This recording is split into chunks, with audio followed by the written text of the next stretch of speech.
He looked right through me. Not like I was invisible, like I was already gone. Like I was something he'd already filed away. And I stood there in that ballroom in my best dress, holding a glass of champagne I would never drink, watching him lift another woman's hand to his lips in front of 200 people, and I smiled. Because that's what you do when you've spent years making yourself small enough to be loved. You smile. You hold it together. You don't make a scene. And something inside you, something ancient and patient and quietly desperate, begins to die. That was 3 weeks ago. And I am still dying. If you've ever stayed somewhere long past the moment it stopped being safe, if you've ever confused endurance with loyalty, this story might be for you. Stay with me. The cold came first. Not the cold of Olympia's November pressing against the office windows. I was used to that. The way the wind came off Capitol Lake and found every gap in the glass. This cold was interior. Bone deep. The kind that has nothing to do with weather and everything to do with something unraveling inside you that you don't yet have words for. I showed up anyway. That was the thing about me. I always showed up. Crisp blazer, hair pinned back, calendar synced, coffee already brewing before anyone else arrived on the 32nd floor. For 3 years, I had been the architecture of Gwen's empire. Not the face of it. Never the face. The invisible framework that held everything upright while he stood in the light and looked magnificent. I knew which board members needed flattery and which needed fear. I knew his coffee order, his preferred silence, the exact weight of pause he liked before response in negotiations. I knew him the way you know someone you have studied for years, quietly from a careful distance, telling yourself that proximity was enough. It was not enough. 3 weeks after the gala, I was still answering his emails. I want you to understand how absurd that is. I want you to feel it the way I felt it, sitting at my desk at 7 in the evening, drafting responses in his voice, scheduling his life, while the bond that ancient law had written between us was quietly eating through my chest like acid through silk. The severed, fated bond. I hadn't known what to call it yet. I only knew that I was losing weight I hadn't chosen to lose, that whole afternoons were going dark at the edges, that I was gripping the corner of my desk sometimes just to stay present in my own body. Petra noticed. Of course she did. She appeared at my desk that Thursday with 2 cups of tea and the specific expression she reserved for things she was afraid to say directly. She set 1 cup in front of me and sat in the chair across from my desk like she was staying. You look like you haven't slept in 2 weeks, she said. I'm fine, Jasmine. I'm fine, Petra. She looked at me for a long moment, really looked the way people rarely do, and then she nodded once slowly and let it go. Because I had said I was fine in a tone that left no door open, and I had been saying it in that tone for so long that even the people who loved me had learned to believe it. That was my particular talent. Convincing everyone, including myself. I heard them before I saw them. Cordelia's laughter first, light, unguarded, the laughter of a woman who has never once in her life made herself small to fit a room. Then Gwen's voice, low and unhurried, saying something private that I couldn't hear and didn't want to. I looked up from my screen. They were walking through the open corridor beyond my glass partition. His hand rested at the small of her back, easy, proprietary, belonging, and she leaned into it like she had always been there, like it was the most natural thing in the world, like there had never been any question of whose hand that was for. The bond wrenched. That is the only word for it. Not ached, not pulled, wrenched, like something tearing at the root, like a cord strung between my sternum and something I was never allowed to reach, suddenly snapping taut and dragging. I stood up from my desk. I walked to the bathroom with measured steps. I locked the door. There was blood on my sleeve. A small bloom of it, just below my elbow, where nothing had broken and nothing had cut. From nowhere. From the place inside me where the severed bond was working its slow ruin. I pressed a hand towel against it and looked at myself in the mirror. The woman looking back at me was composed. Hair still pinned. Blazer still straight. Eyes dry. And somewhere behind all of that, somewhere in the particular stillness around her mouth, the careful blankness she had perfected over years of making herself acceptable, she was already beginning to disappear. I thought, how much longer can I do this? I did not yet know the answer was, not much longer at all. I have always been good at ignoring things that inconvenience me. It is a skill, actually, not a flaw, not denial, a practiced and deliberate skill. You learn it when you spend enough years in rooms where your feelings are the least efficient thing present. You learn to file them away, to schedule them for later, to tell yourself I'll deal with this when there's time, and then you make sure there is never time. You stay busy. You stay useful. You stay so relentlessly, exhaustingly necessary that the thing you're not dealing with never gets a clear shot at you. But a body, it turns out, does not care about your filing system. It started happening in the mornings. I would stand in my kitchen, coffee in hand, fully dressed, perfectly prepared, and then lose 10 minutes. Just lose them.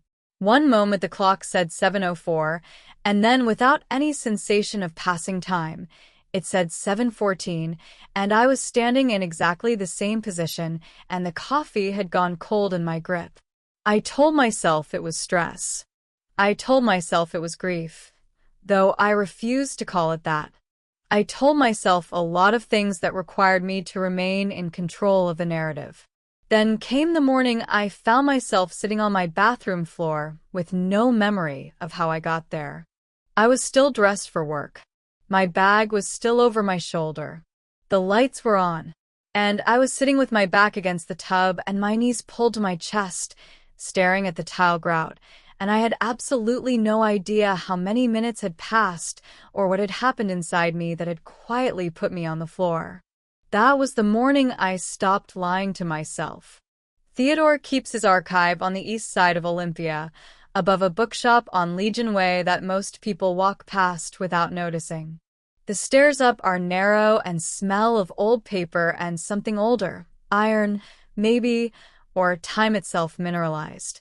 I had been to him once before, years ago, when I first understood what I was to Gwen, what the bond meant.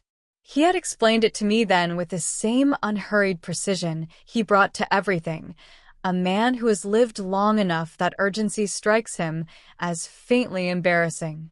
He looked at me the way he had looked at me that first time, that long, reading look that went past the surface, and then he gestured to the chair across from his desk without a word. I sat. He took my wrist without asking, pressed 2 fingers to the inside of it, closed his eyes. The silence stretched for what felt like a very long time.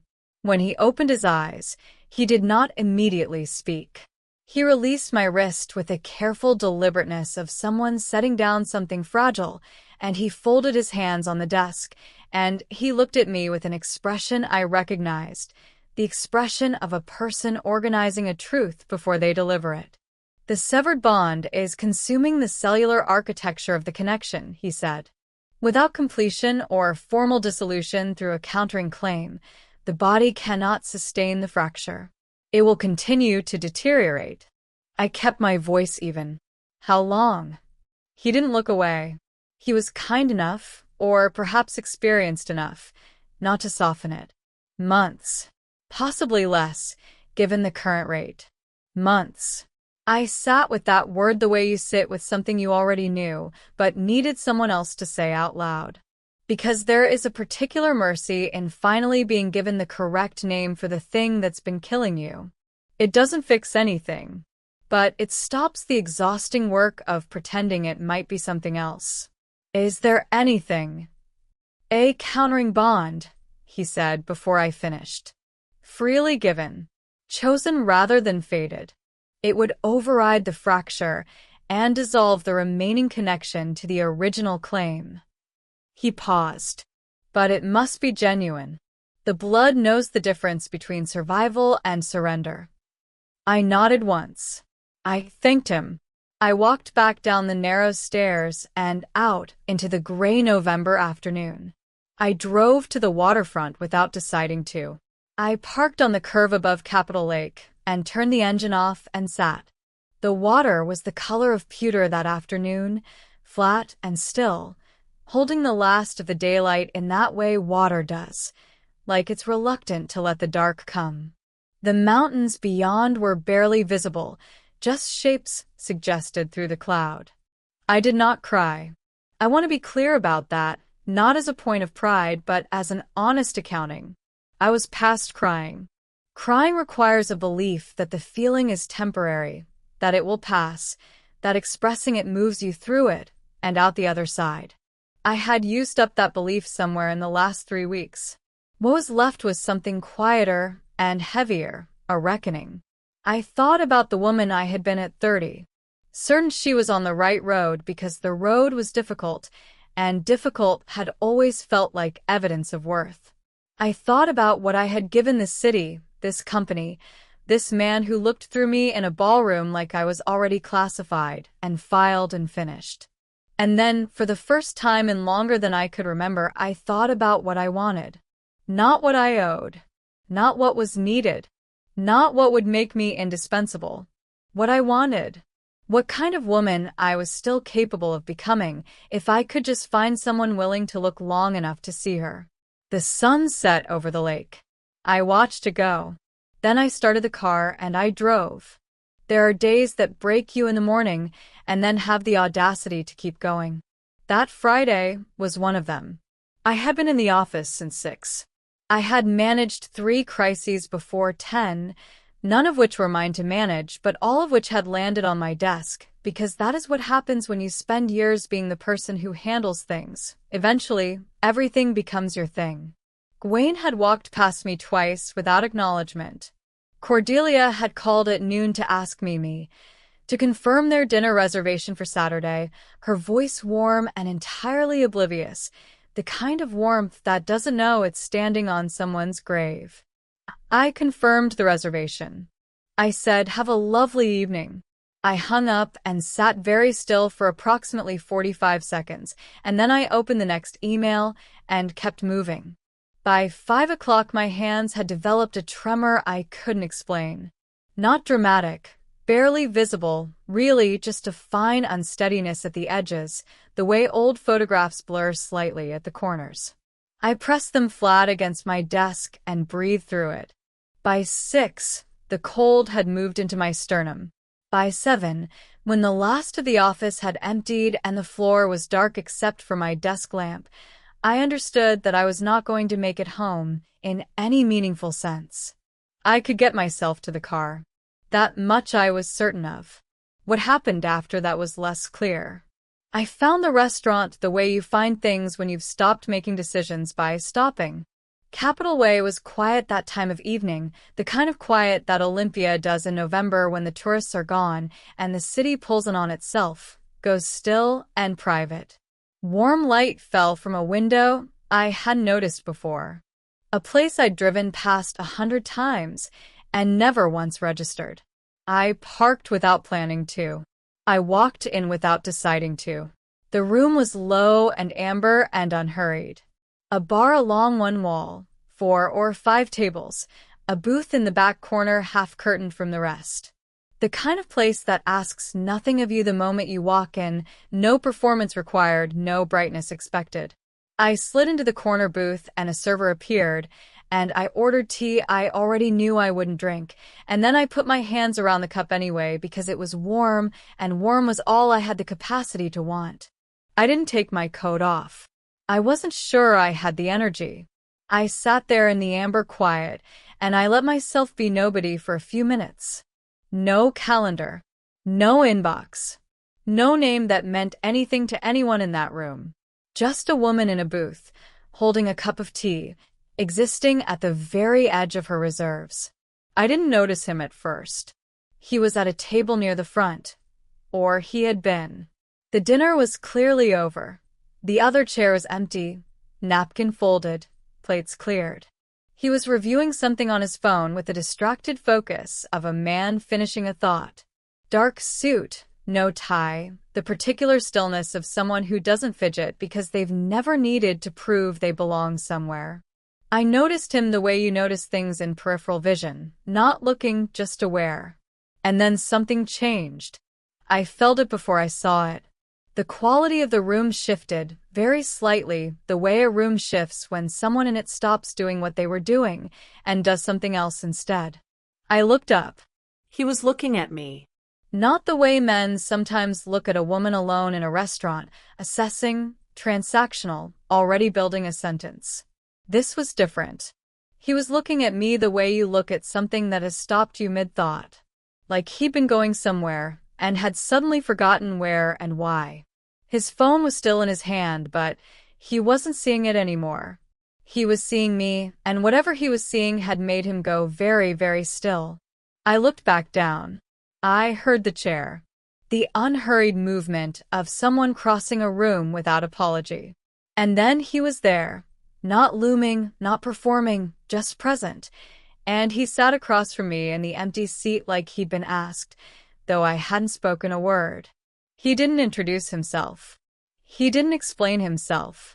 He set no context, offered no charming opener, made no play for anything at all. He just looked at me, directly, without theater, and asked, "When did you last sleep?" The question hit me somewhere I wasn't prepared for. Not because it was unexpected, though it was. Because of how he asked it. Quietly, like he wasn't certain I'd answer. Like he understood it might be a tender place. Like he'd noticed something in me that I had been working very, very hard to keep invisible, and he wasn't using it, he was just acknowledging it. Gently. Like an open door, rather than a forced one. I looked at him properly for the first time. His eyes were patient. Not soft, patient. There's a difference. Soft looks away when things get difficult. Patient stays. Nobody had asked me that in months. Nobody had asked me anything in months that wasn't a request dressed up as a question. Can you handle this? Can you reschedule that? Can you make sure? Can you please? Months of can yous that were never actually asking, just redirecting, just adding more weight to a woman already running out of places to put it. And this stranger, this still, unhurried man who had crossed a restaurant for no reason I could name, had sat across from me and asked the truest question anyone had asked me in longer than I could remember. I opened my mouth, closed it, and then, very quietly, I told him the truth. I don't remember. I don't know what I expected him to do after I said that. Most people, when you hand them an honest answer they weren't prepared for, perform concern. They tilt their head. They say, "Oh no," or "you poor thing," or they pivot quickly to something safer, because raw honesty in a stranger makes people uncomfortable and discomfort makes people reach for the nearest exit. I had learned to expect that. I had learned to stop handing people honest answers because of what they tended to do with them. He didn't do any of that. He simply nodded. Once. The nod of someone receiving information, not managing it. And then he settled back in his seat, not retreating, just making room, and he said, "Olympia does that to people. It's a quiet city. But quiet isn't the same as restful." That was all. No follow-up. No excavation. He offered me an observation, and then he left the space open, and something about that openness, the lack of pressure in it, made me breathe differently than I had breathed in weeks. We talked for 2 hours. I want to tell you what that was like, and I want to find words for it that don't make it sound smaller than it was. Because from the outside it looked like nothing. 2 people in a restaurant booth, tea going cold, the ambient sound of low music and cutlery, and from the inside it was the first time in months I had felt the specific sensation of being in my own body without it costing me something. He told me about Olympia. Not the version I knew, the corporate version, the glass towers and the legislative corridors and the interminable networking events. The older version. He'd been here for decades. he said without elaborating on why that was possible, and I didn't press. He talked about the way the city sits at the edge of things, water on one side, old forest pressing in on the other, and how that particular geography draws a certain kind of person. The ones who need the margins, he said. The ones who think better when there's somewhere wild nearby. And you, I said. You need the margins? He considered that with the genuine seriousness of someone who doesn't answer questions they haven't thought about. I need to be somewhere that remembers it was old before anyone built anything on it. It keeps me honest. I looked at him across the table and thought, who are you? Not suspiciously, with something closer to wonder. He noticed things. That was what undid me, slowly, over the course of those 2 hours. Not anything he said directly, but the quality of his attention. The way he registered details without announcing them. He didn't comment on the fact that my tea was untouched, but at some point he quietly signaled the server and a fresh cup appeared, warmer, with honey this time that I hadn't asked for. He didn't say you should eat something, he didn't manage me, but when he ordered himself something small from the bar menu, he ordered enough for 2 and simply left it between us. Accessible, no expectation attached. He noticed how I held my cup with both hands. He didn't remark on it. But once, when I set it down and reached for it again, his eyes moved to my hands the way you look at something you're quietly trying to understand. And I had the strange sensation of being read, not judged, not assessed, just read, the way you read something you find genuinely interesting. He noticed when I edited myself. I'd start a sentence and then recalibrate midway, sanding the edges off, making it more acceptable, more palatable, a habit so ingrained I barely registered doing it anymore. But he did. Twice he said, simply and without pressure, "You are going to say something else." Not a challenge. An invitation. The first time I deflected.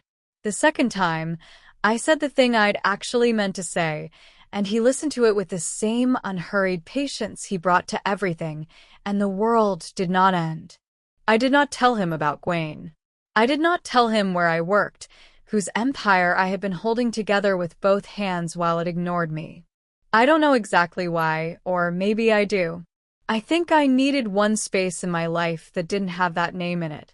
One conversation that was only about who I was, not whose I'd been. And here is what I realized, sitting in that booth at 9 o'clock on a Friday night in a restaurant I'd stumbled into because my body gave out before my driveway. I had not been present in months. I had been functional. I had been efficient. I had been fine. But present, actually inside my own life, inside my own skin, aware of existing rather than just performing existence, that had been gone so long I'd stopped noticing the absence. He gave it back to me, not dramatically, not with any declaration, just by sitting across from me and paying attention for 2 hours like I was worth the time. Do you know how rarely that happens? Do you know what it does to a woman who has spent years being useful to be treated, even briefly, like she is simply interesting? It breaks something open, quietly. Like a window unlatching. He walked me to my car. The night was cold, the lake invisible in the dark but present. You could smell it, that mineral cold water smell that Olympia carries in November like a signature. We stood on the pavement, and he looked at me with that patient, particular gaze, and he said, "Can I see you again?" Everything in me that was still frightened said no. Said, "You cannot afford this. You don't know who he is. You are dying and he doesn't know it, and this is not the time to begin something you may not get to finish." Everything in me that was still alive said something else. I heard myself say yes. And for the first time in 3 weeks, something in my chest that had been wound impossibly tight released. Just slightly. Just enough. Just enough to matter. I have been wanted before. I want to be honest about that. I am not a woman who has never been desired. I know what that feels like, the particular heat of someone's attention when it's pointed at you and means something. I have been wanted for what I could offer, wanted for what I looked like, wanted for the specific usefulness of my competence and my calm and my ability to make difficult things appear effortless. I know all the variations. I had cataloged them quietly over the years, the way you catalog things you've learned to be careful around. What Aurelius did was not any of those things. And it took me almost 2 weeks to find the word for what it actually was. He texted the morning after the restaurant. Not a good morning, nothing performative, nothing that required a response in kind. Just, did you eat breakfast? 3 words. No question mark, which somehow made it feel less like a demand and more like someone who already half knew the answer and was gently surfacing it anyway. I stared at my phone for a long moment, standing in my kitchen in the gray early light, and I thought about lying, about sending back something breezy and self-sufficient. And then I thought about the way he had looked at me across that table, patient and unhurried, and I typed back, "Coffee counts." His response came immediately. A single word, "It doesn't." And then, 20 minutes later, a follow-up. "There's a place on Washington Street that opens at 7. The oatmeal is better than it sounds." I didn't go that morning, but I thought about it all day, in the gaps between emails, between Gwen's requests and Cordelia's calls, and the endless maintenance of a life that wasn't mine. I thought about a man who had sat across from me in a restaurant and simply paid attention, and who was now, quietly and without theater, continuing to pay attention, in the way you tend something you actually intend to keep. The book arrived on a Tuesday. No note inside. No explanation. Just his name on the return address, Aurelius, and a novel I had mentioned exactly once, in passing, in the middle of a sentence I had started editing before I finished it. I hadn't even completed the thought. I had said there's a book I keep meaning to, and then recalibrated, moved on, offered something safer. He had heard the unfinished thing. He had gone and found it. I sat at my desk with that book in my hands for a long time. I thought about all the times I had left sentences half-finished around Gwen. All the things I had started saying and then swallowed because the room didn't have space for them, because his attention was always already elsewhere, because I had learned so efficiently to take up less room that I had stopped finishing my own thoughts in his presence. Aurelius had heard the half of a sentence I had thrown away, and quietly, without making anything of it, he had sent it back to me, completed. He took me to Percival Landing on a Thursday night, 2 weeks after the restaurant. We walked the boardwalk in the cold, the water black and glittering beneath the dock lights, the Capitol dome lit against the dark sky behind us. I had driven past this waterfront hundreds of times. 3 years in this city, and I had never once walked it for myself, always in transit, always between things, always on the way to something that needed doing. I told him that. He didn't say that's sad or you should make more time for yourself. The things people say when they want to be comforting but are actually just redirecting the conversation back to advice. He said, "What else haven't you done yet?" Not what else haven't you seen. Not what's on your list. What else haven't you done yet? Like my time was still ahead of me. Like there was still a yet. I don't know if he understood what that word cost him to give me and what it cost me to receive it. I talked. More than I had talked in years. Not about work, not about the empire I was quietly holding together, not about Gwen.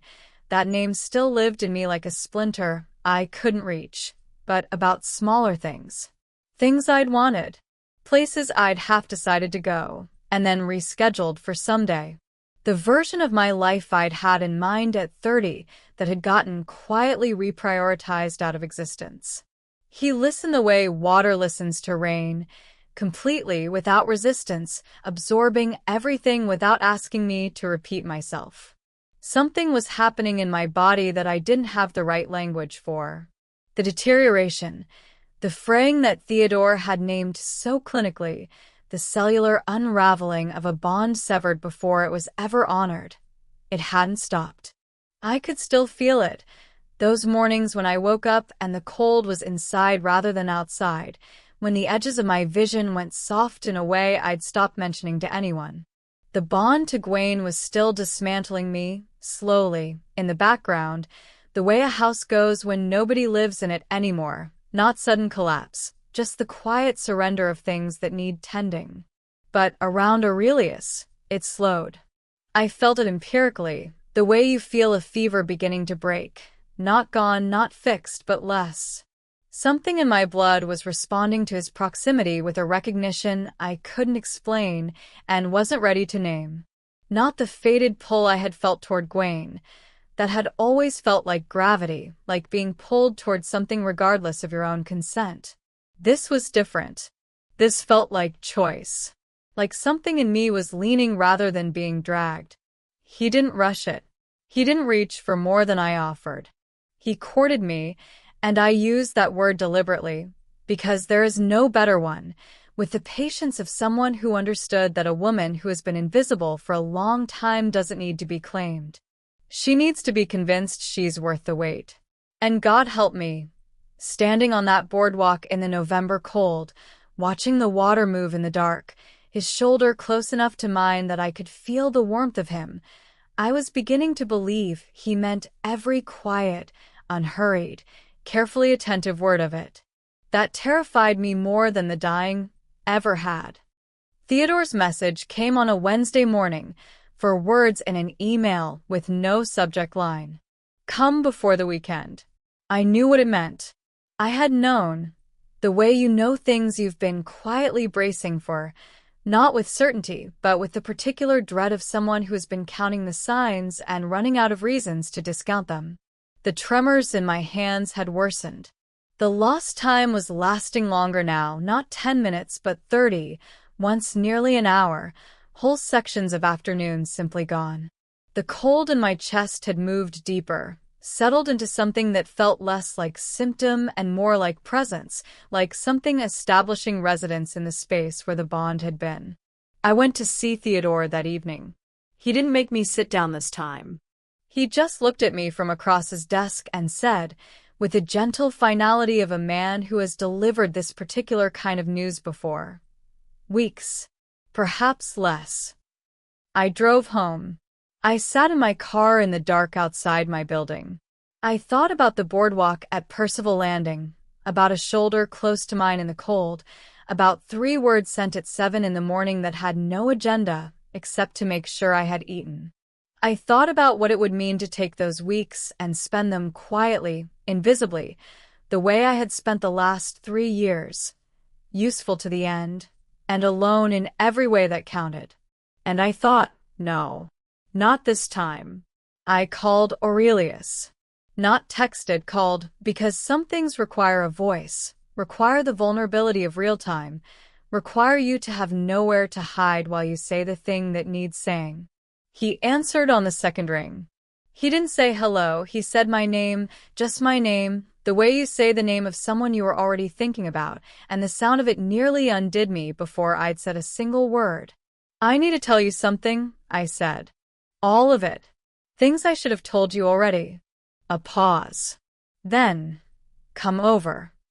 His apartment was on the 5th floor of a building that looked directly over the lake, floor-to-ceiling windows, the water spread black and silver below, the dome lit in the distance. I sat on his couch with my hands in my lap, and I told him everything. Gwaine. The fated bond, the gala and the announcement, and the 200 people and the champagne glass I'd cleared from the table afterward like it was just another task. Theodore. The weeks. The cold that had taken up residence in the center of me. I told him all of it in a voice that stayed mostly steady, because I had learned to deliver devastating things steadily, and because I was watching his face while I spoke, and I needed to see what happened there, needed to see the exact moment he decided I was too complicated, too damaged, too much trouble to stay near. I told him, and I watched, and I waited. He went very quiet. Not the quiet of someone formulating an exit. The quiet of someone absorbing something enormous without flinching. The quiet of a person who has decided, before the sentence is even finished, that they are not going anywhere. When he finally spoke, his voice was low and careful and entirely certain. I felt something when I saw you across that room. He looked at me directly, the way he always did, no performance in it, no decoration. I didn't have a name for it. I think I do now. He leaned forward, forearms on his knees, closing the distance between us without closing it completely, leaving me room, always room, to breathe. In the oldest traditions, he said quietly, a chosen bond overrides a dying one. Freely given, freely received. No fate, no ancient law, no design except the choice itself. He paused. But it can't be for survival, Jasmine. The blood knows the difference. It has to be real. You have to want it, want me, not because you're dying, but because you choose this. Choose me. The room was very still. I looked at him. This man who had crossed a restaurant because something in him recognized something in me, without knowing why, and without waiting to find out. Who had sent a book containing the other half of a sentence I'd abandoned. Who had stood beside me on a cold boardwalk and used the word, yet like my future was still a real and spacious thing. Who had asked before anything else, before my name, before any credential or context, when did you last sleep? Because that was what he saw when he looked at me. Not my usefulness. Not my proximity to power. Not what I could offer or organize or absorb. He saw that I was tired. He saw me.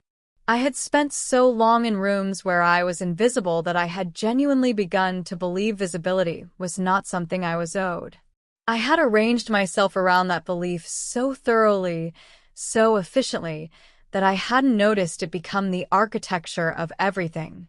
Every choice, every silence, every sentence I had started and then edited into something smaller and safer and more acceptable. He had heard every one of those unfinished sentences. And he had stayed. I reached up slowly. My fingers found the collar of my blouse. I moved it aside, that small, ancient, devastating gesture. My neck bare. The place where Gwen's claim had never landed, where the severed bond had left nothing but absence and damage and cold.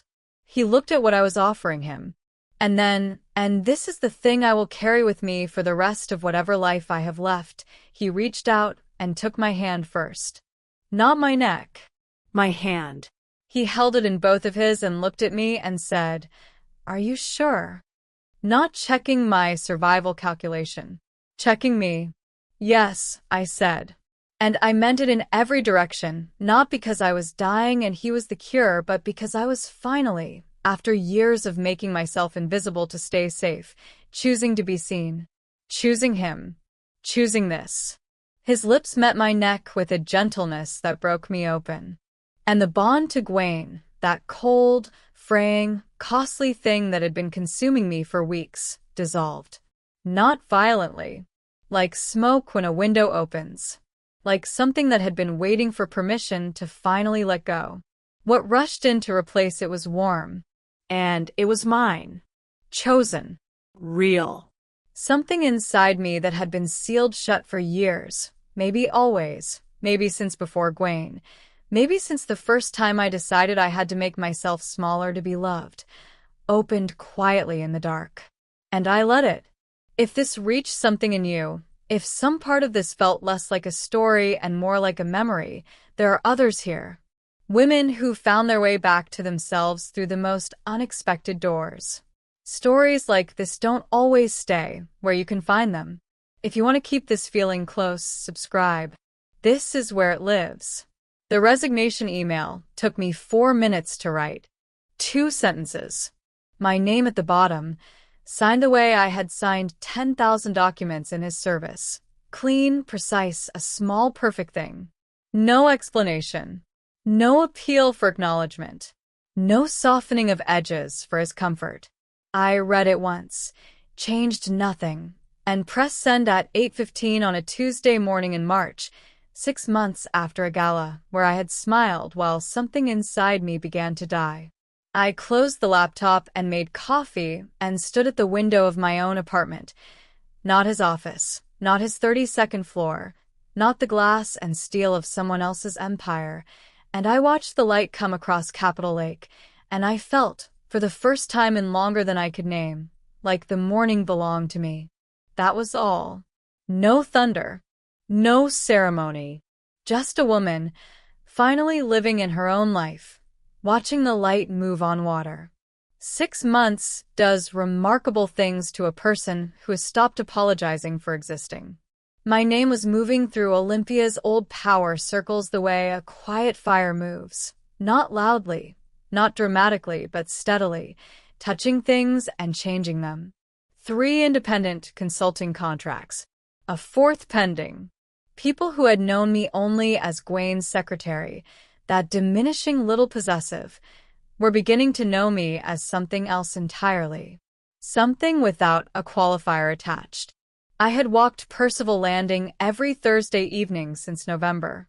My own ritual, claimed for myself, belonging to no one's schedule but mine. I had finished the book Aurelius sent me and told him exactly what I thought of it, directly, completely, without editing the sentence midway. I had started other sentences, and finished those too. I had learned, slowly and with some difficulty, that taking up space was not the same as taking something from someone else. Aurelius had not rushed any of it. He had simply continued being present, steadily, without demand, the way a good thing stays when it is real. Some mornings he still texted 3 words before 7. Some evenings we sat in his apartment above the lake and said very little, and it was the most honest communication I had experienced in years.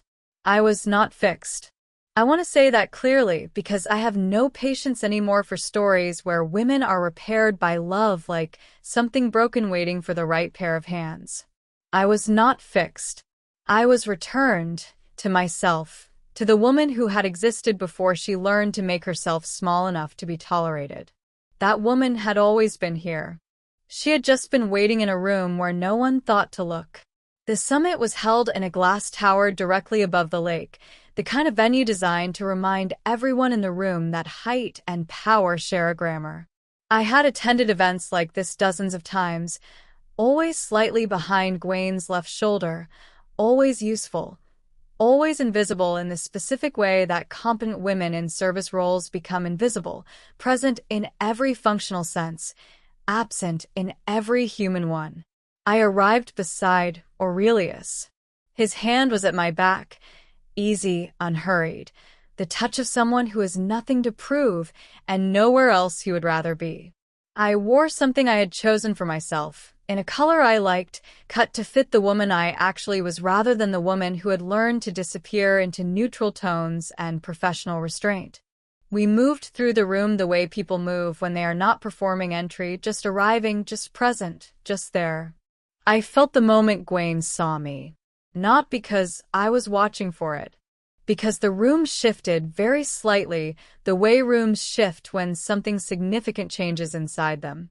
I felt his attention find me and go still, that particular stillness of a person seeing something they did not expect and cannot immediately categorize. I did not look at him. Not yet. I greeted 2 people I knew, accepted a glass of water, laughed at something Aurelius said near my ear, and that laugh, I should tell you, was real. Full and unguarded and mine, the laugh of a woman who is not monitoring herself, not calculating the impression it makes, not performing ease but actually feeling it. I had not laughed that way in his presence once, in 3 years. There had never been enough room. Cordelia was at his side. She was lovely. I had never thought otherwise. Lovely and entirely, heartbreakingly beside the point. He approached during a lull, when Aurelius had stepped briefly away. He moved through the room toward me with the careful deliberateness of a man who has been composing something for a long time and is no longer certain it's enough. When he reached me, he stopped, and he looked at me, really looked, with a specific attention he had never once offered at 7 in the morning when he walked past my desk, and something in his face broke quietly, without drama.